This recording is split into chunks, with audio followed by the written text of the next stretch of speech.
Hello everyone. Selamat pagi, selamat siang, selamat malam. I'm not sure when you'll be watching this video, so I might as well just do all the greetings at the same time. Welcome back to a new video.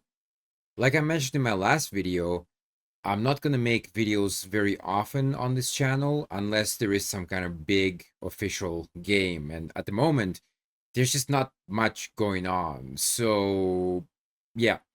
But I do have one kind of like comment on an announcement. The announcement already has been made, but I haven't commented yet. So today's video, probably not going to be very long, but I just want to comment on the appointment of John Herdman as national head coach of the national team, I mean. So first, before I jump into him, let's kind of discuss where we are at the moment as a team. So if you look at the last 8 games, we lost 4 of them. So that's like a 50% loss rate right there, which is nowhere near good enough. We had 1 draw and 3 wins, but you have to like caveat that a little bit because the one of the wins we had was against Chinese Taipei, and that's like barely a team, okay? I mean, I'm sure these are kind of like part-time Sunday league players or something. So, yeah, we thrashed them 6-0, but I mean like it's I don't think we should really consider that result with too much importance, to be honest. The matches that mattered, let's say, it's true that okay, the wins against Bahrain and China definitely mattered to advance to the next round of the qualification. All pretty much the other games that mattered, we completely lost.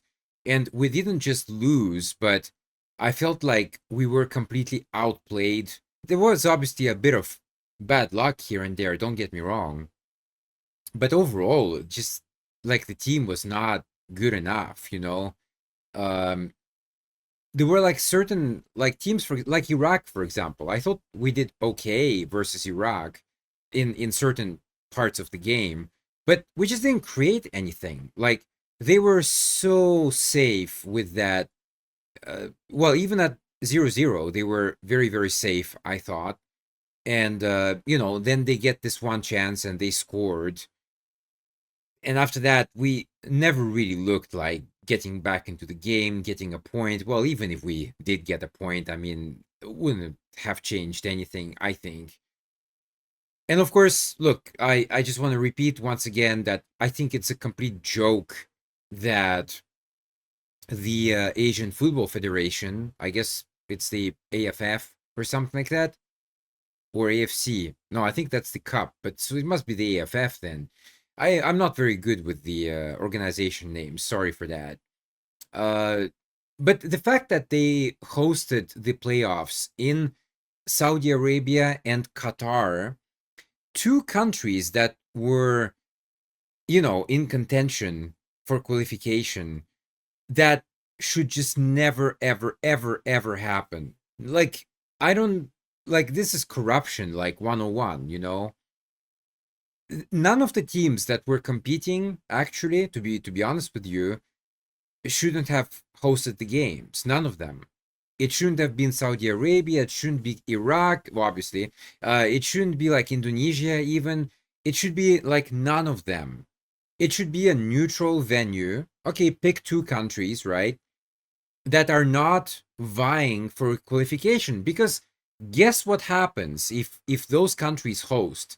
They get home advantage. And how is that fair? Look, I know at the end of the game, at the end of the day, you have to go play wherever and win.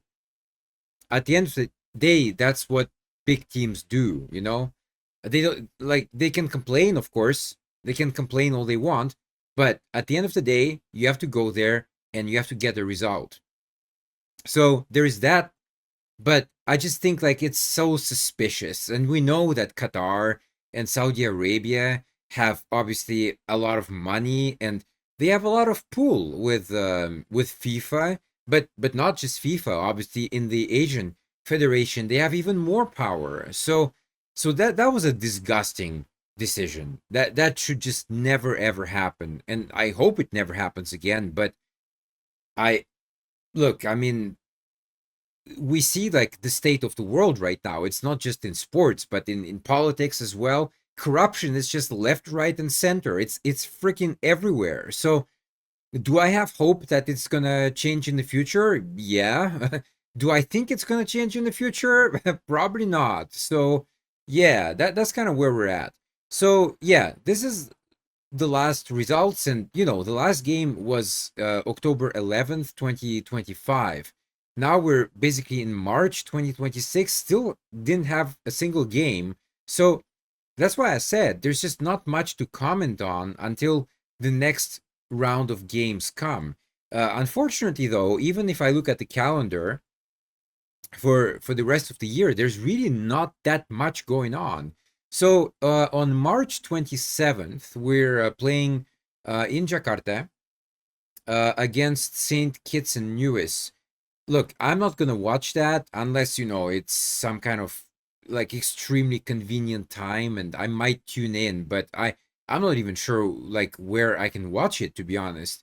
Look, I'm probably not gonna watch this one. It's like a friendly pretty much, and St. Kitts is barely a team. I mean, I don't see the point. I mean, look, I know that the international break probably at that time. So, and also it's a World Cup year. So the other teams are probably going to play teams that, well, what I'm trying to say is that we're not going to be able to get the kind of good teams right now. It's a bad time because they want to play the better teams. They don't want to play Indonesia. Like, what's the point, really, for them? Like, what? Like, if you're like an England or a Germany, right? Let's say, like, why would you play against Indonesia? It's just like why to demolish them? Okay, fine, and then what? Like, usually you play friendlies against teams that your level is not like too far off, or you play against teams which you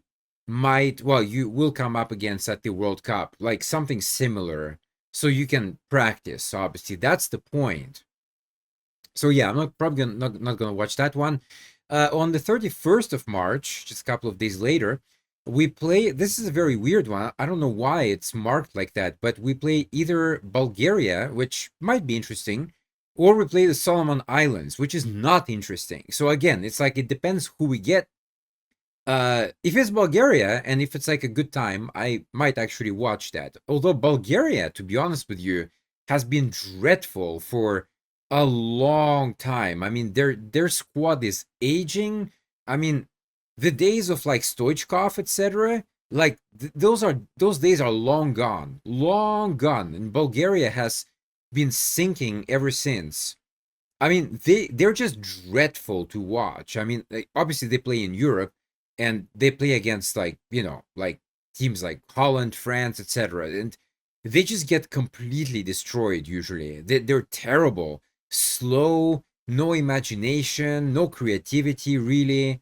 The players are just bang average. They wouldn't get into any top team. So yeah. But okay, look, I mean, compared to Indonesia, it might still be like a decent challenge.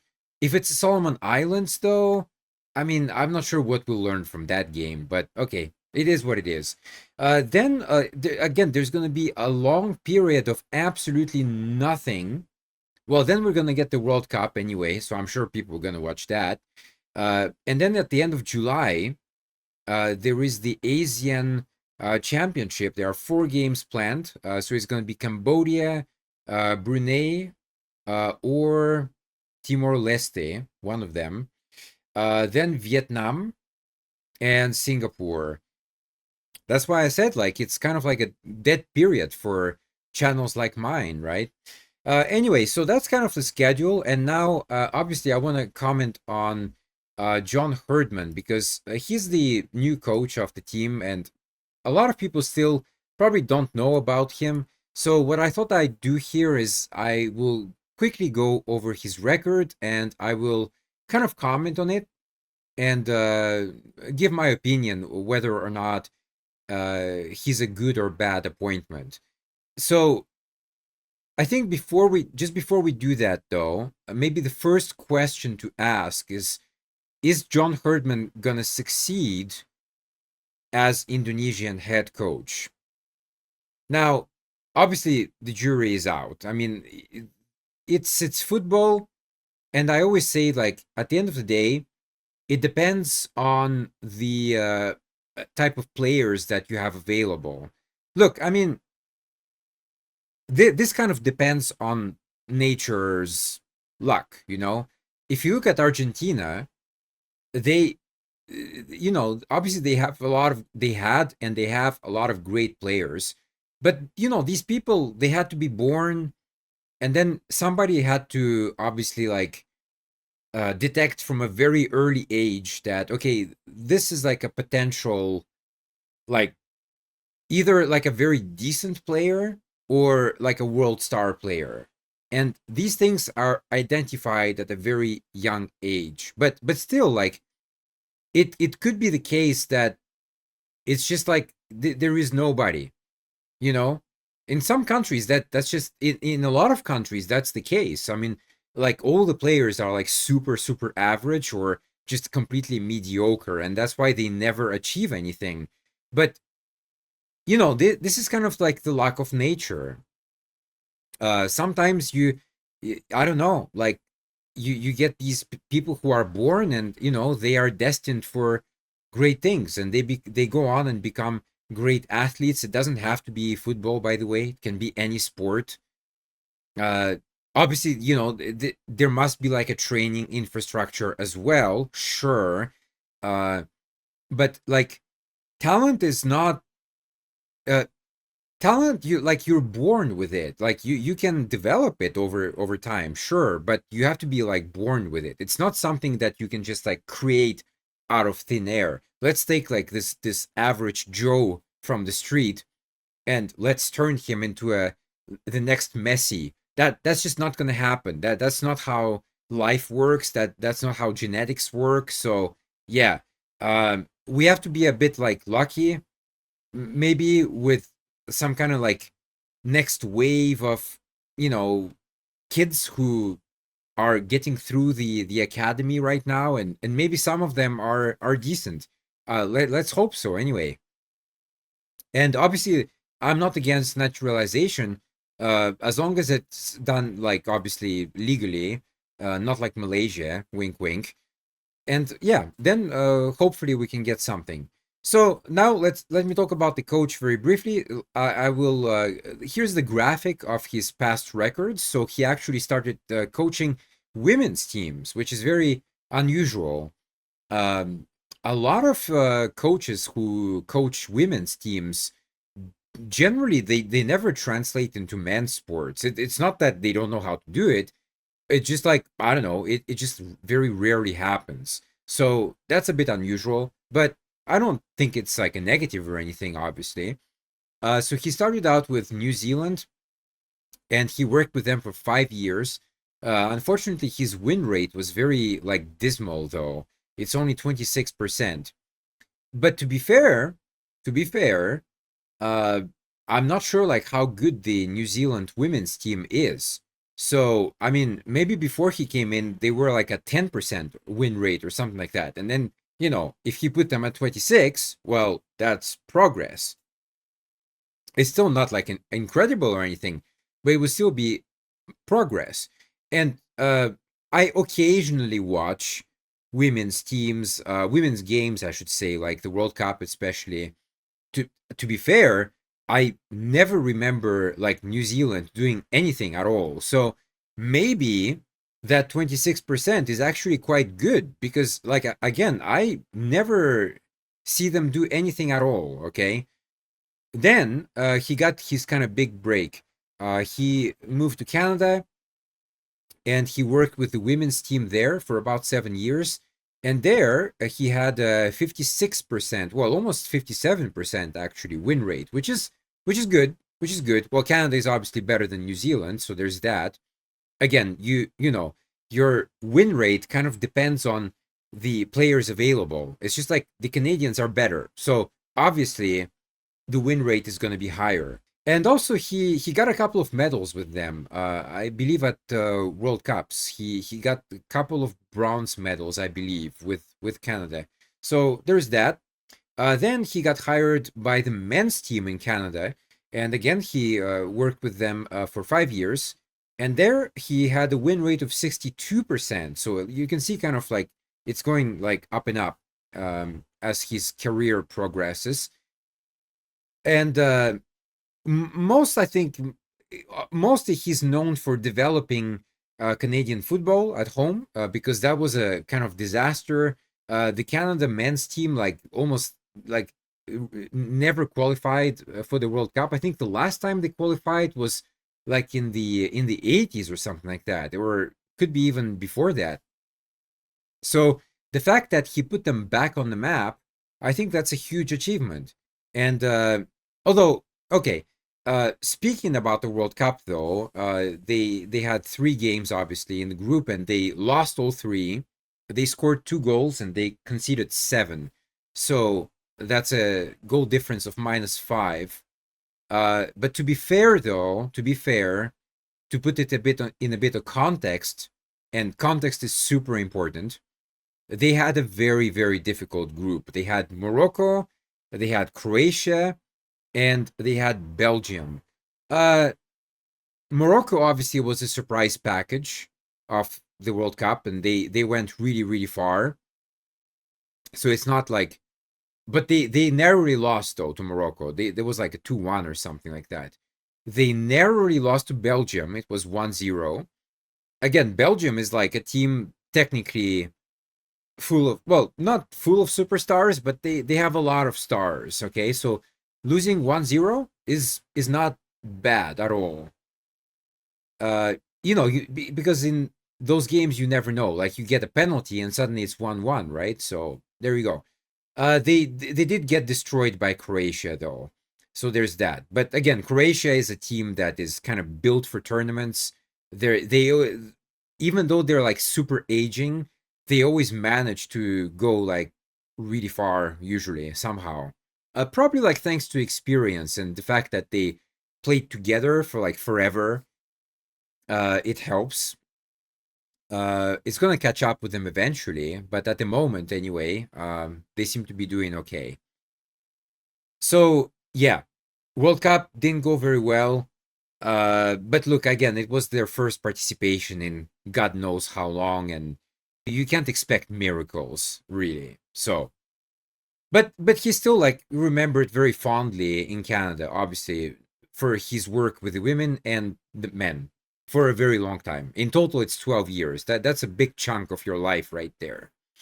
Then for some, I'm not sure why exactly, but then he took care.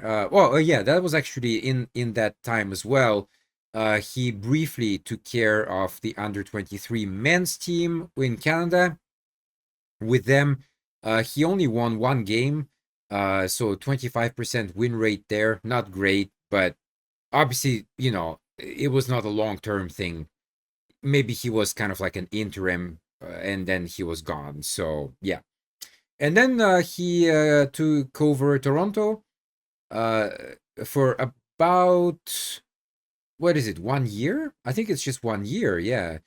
So with them, he got a win rate of 36%, which is not great, but the MLS in general is very weak, and because it's very weak, it makes it competitive, which is weird in a way, but that's kind of the way it works. Is because like all the teams are so average that you never know like which team is gonna come out on top. That's why I'm saying like it's weak, yes, but it's competitive because of it in a weird way. And then finally, he gets appointed as head coach of Indonesia. So that's kind of his journey as a coach so far. If you kind of average all of it, he has a win rate of 47%, which is like, it's decent for like a coach. If it's like a mediocre coach, typically they are between 30 to 40%. And if you're like over 40%, obviously you're not like elite, but you're like considered decent. Anything like over 50 is considered elite. Even like Mourinho, etc., etc. If you look at their win rate, it's usually like in the 60s, 60 to 70. Well, let's put them in that range. That's like considered elite result achievement. But obviously, to get these type of coaches, you need, first of all, a lot of money, because it's not just them, but it's also like their staff, and the staff is really expensive. So there's that. Secondly, um, obviously, like Mourinho, for example, I'm not saying that he needs to come to Indonesia. He's obviously not going to come to these type of teams, no disrespect, but he obviously wants to go to kind of the top teams and try to achieve something still. So compared to, obviously, the last guy we had was Patrick Kluivert, and even at the time, like even before he was hired, when I heard the rumors that he was going to be hired, I thought, yeah, that's going to be a terrible appointment. Sure, he's going to get like a few results here and there, but I think it's not going to be thanks to him. It's going to be mostly thanks to the structure in place already. So I really don't credit him for anything, because I don't think he did anything at all as coach. Um, so again, the results that he got, technically, I don't think it's really credited to him. It's more credited to the system that was already in place before he got there. He didn't improve anything at all, nothing at all. So that was a terrible appointment. Compared to that, I'm pretty sure, I'm very confident that Herdman will be a lot better, because he's actually like a coach, and he knows how to motivate people. He knows how to make a build a structured team, and that's very, very important for, let's say, kind of the smaller teams, even like Indonesia. Look, we're not a big team at the moment. We can say whatever we want, but we just have to look at the FIFA ranking, and everything is clear. We're not a big team. That's a fact. Maybe we will be at some point, and I sure hope so. But at the moment, in 2026, we're not. So let's just be real here. And we need like a strong structure. Like, everybody in the team needs to understand precisely what they're doing, like where everybody is moving around, so that we can pass them the ball and they can create chances, or like without the ball, they know how to defend, they know where to go, they know how to press, and all of that. All of that under Kluivert was freaking missing, okay? So we need a guy, and I think Herdman is a good guy to do that. We need a guy to come in there and to put a structure in place, so that we know how we're playing, and we know like each player is not confused. We're not playing a freaking winger at right back, as we did in versus Iraq, or no, versus Saudi Arabia, I guess it was. I don't know. Sayuri. I'm not sure which game he played, but he's a winger, and he was playing at basically like a right back. That's just madness. That's insanity. That's absolute craziness from Kluivert. And he didn't know what he was doing. The guy was absolutely clueless, okay? And he's not a coach. He's just not a coach. I said it before. He was an assistant coach, sure, but that's not a coach. It's just, he has no experience almost as a head coach. So I think that's good. But I'll finish on a bit of a negative note, though. Like I said before, earlier in the video, is that you always work with the players that are available to you, obviously. And at the moment, especially like in the past, let's say, year, like this ongoing season in the world and like in Europe, etc., a lot of Indonesian players are not doing very well. They're just not. A lot of players who are generally starters for the team, they can't get into their clubs at the moment at all. Like Romani gets cameos here and there, 20 minutes, 30 minutes at most. He doesn't score, so that's not good. He doesn't get assist either, so that's not good either. So people like Ferdinand like completely vanished. Like they're just gone. And he was considered like a top talent, by the way. and he is good, I believe. But I don't know what happened. Obviously, look, he had an injury. Yes, I know. And Oxford got rid of him on loan. He was sent out to Slovakia to a team like near the bottom of the league currently, Trencin, and he can't even get into that team. I don't know, maybe he's injured again. I'm not like following him like super closely or anything. A couple of games ago, he was on the bench. He didn't come on, but he was on the bench. And then since then, I he's out of the team again. So, like, look, if the Slovakian league is too good for you, then I'm sorry, but like, what are we doing here? I like, come on.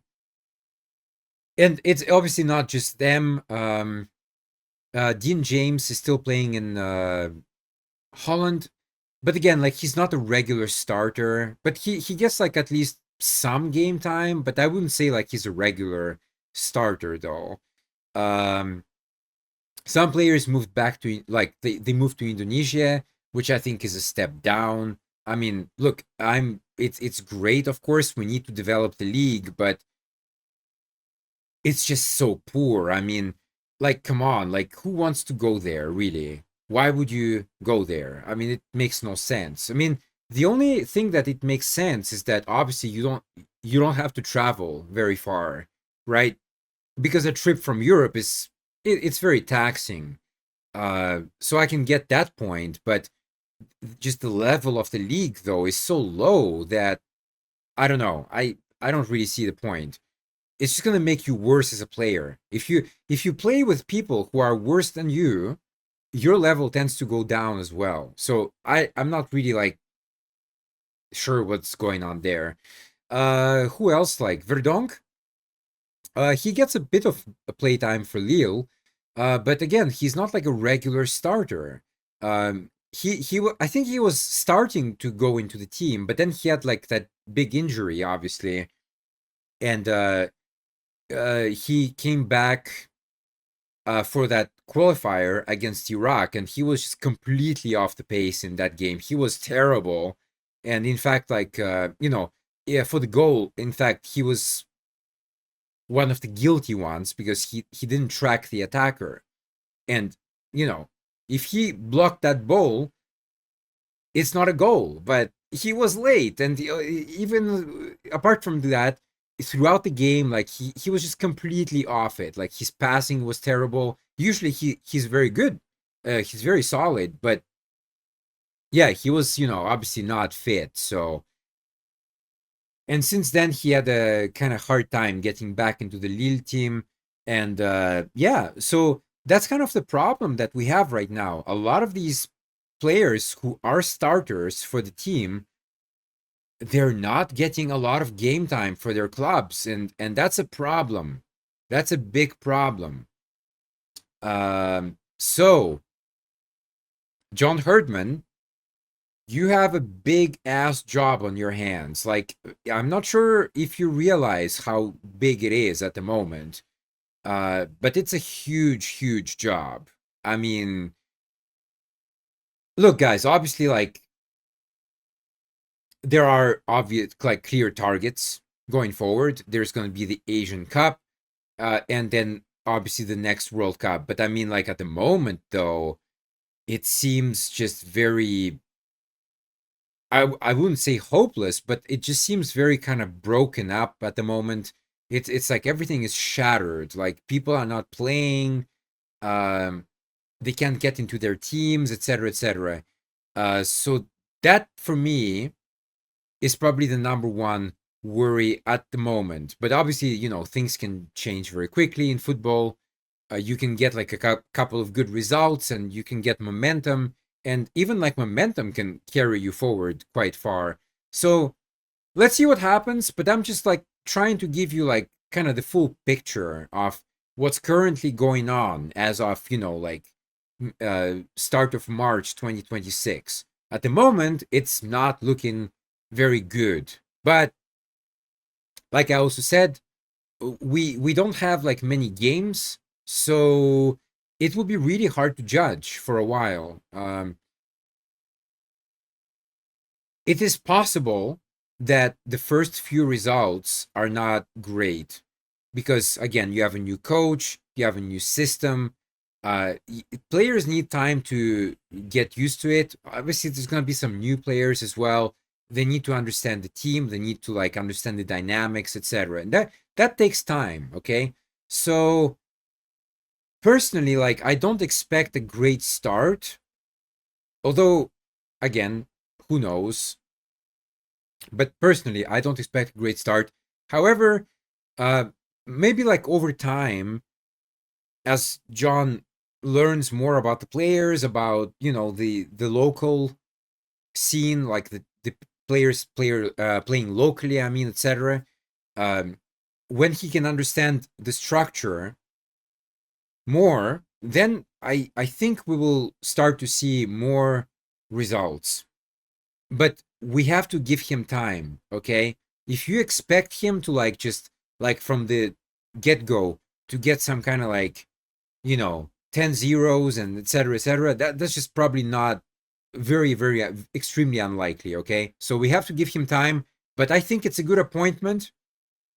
From like all like I think from all people who are available, probably like he's the best one we could have gotten at this point in time. I know obviously like, after the World Cup there's going to be some coaches that are leaving, etc. So maybe you can get somebody like better.